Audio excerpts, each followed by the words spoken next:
எல்லா டாக்டர்ஸோட right hand மாதிரி இந்த ஸ்டெத்தஸ்கோப். இதுல நாங்க என்னதான் கேக்குறோம்னு உங்களுக்கு தெரிஞ்சுக்கணுமா? இப்போ ஒரு நார்மல் பர்சனுக்கு இந்த ஸ்டெத் வச்சு கேட்கும் போது அது காத்து கஷ் ஆற மாதிரி இப்படிதான் கேட்கும். இப்போ உங்களுக்கு அலர்ஜிக் ஆஸ்துமா இருக்கு அப்படிங்கும் போது லங்ஸோட டியூப் அந்த அலர்ஜினால நேரோ ஆயிடும். சோ அந்த மாதிரி பேஷண்ட்டுக்கு ஸ்டெத் வச்சு கேட்கும் போது ஒரு நேரோ டியூப்குள்ள உதிர மாதிரி இருக்கும், இந்த மாதிரி. இப்போ இதே ஒரு பேஷண்ட்க்கு பயங்கர சிவியரான வீசிங் இருக்கு, ஆஸ்மானால சிவியர் வீஸ் இருக்கு அப்படிங்கும் போது ஒரு ஹார்ன் ப்ளோ பண்ற மாதிரி இருக்கும், இந்த சவுண்ட் மாதிரி.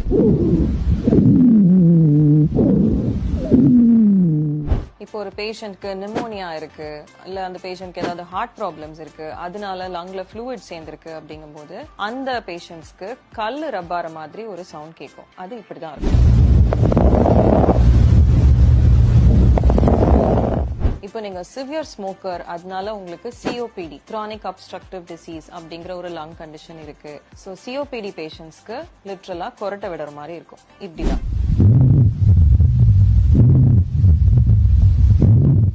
சின்ன குழந்தைங்களுக்கு பயங்கர கோல்டு வந்து அந்த கோல்டு ஒரு வீசிங்கா மாறும்போது அது பேரை நாங்க ஸ்ட்ரைடர்னு சொல்லுவோம். அது லிட்டரலா பூனை கத்துற மாதிரி இருக்கும், இந்த சவுண்ட் மாதிரி. நம்ம லங் மேல ப்ளூரான்னு ஒரு கவர் இருக்கும். அந்த ப்ளூரல் இன்ஃபெக்ஷன் வந்துச்சுன்னா அந்த லங்கோட கவரும் லங்கும் ரப் ஆகும் போது பேப்பர் கிரஷ் பண்ற மாதிரி ஒரு சவுண்ட் வரும். அந்த சவுண்ட் இப்படிதான் இருக்கும்.